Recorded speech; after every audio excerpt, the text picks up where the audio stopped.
Auntie Lindsay here. I try to speak up, defend myself, defend others. I was either harassed, bullied, got in trouble. I remember being young, men sexualizing me, telling me I look like Brooke Shields, that I should model, that, I was so pretty, so beautiful. Like that was the only quality I had. I remember at age 10, had 2 paper outs. Grown men catcalling me, pulling over, asking if I needed a ride. All the inappropriate things they used to say. I remember as a young teen, one of my mom's friends coming over. She wasn't there. Saying inappropriate things to me. Talking about when we used to go camping when I was really little. Watching me play and rub against the rock along the river. How that was turning him on. And other stuff I didn't need to hear at that age. I kicked him out of the house. For years, my mom wanted me to apologize to him. I got in trouble for a grown man hitting on me as a young teen. I remember getting a kid kicked out of school. It was only for a few days because, he came up to me, lifted up my boobs, and said, "I'll support you in anything you do." He also harassed and did inappropriate things to some of my friends. I gathered up some of my friends, marched down to the principal's office, and told them exactly what happened. I was told, he's the lead in the play. Do you really want to ruin that? Yes, I do. At least my drama teacher understood. Got him kicked out for, I think, 3 days. I remember in college,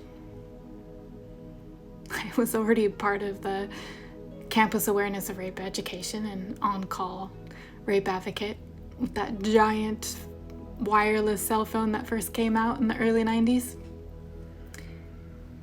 And then it happened to me. The president of his fraternity, blonde hair, blue eyes, young boy from Texas. I don't remember what happened, so lucky me. I just remember waking up in the pool of my own period blood. My giant pad still in my underwear.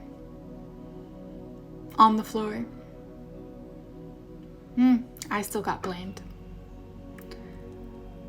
My work-study program worked with the director of the fraternity and sororities and the dean of students.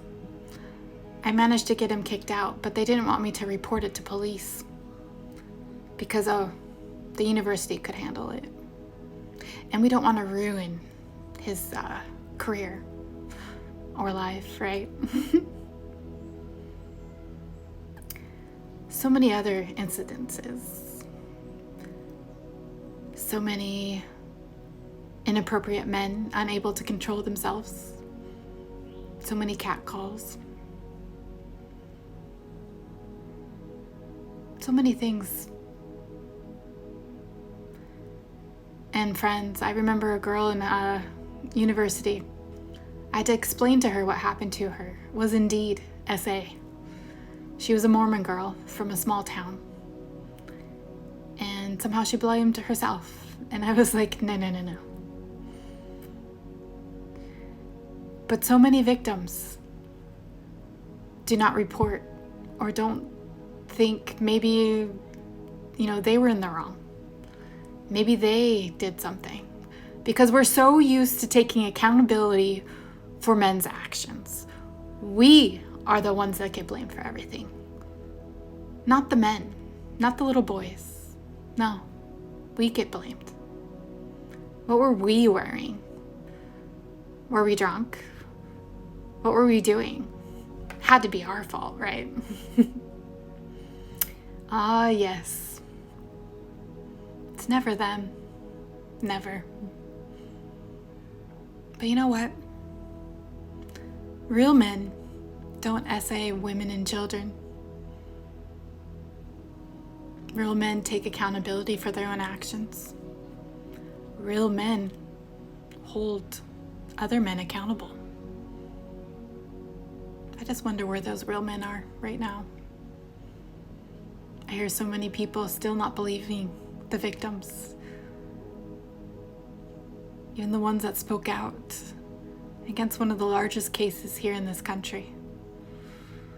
People still protecting their little orange king. Why? Why are we still protecting these people who cannot control themselves? Why is the blame still on the victims?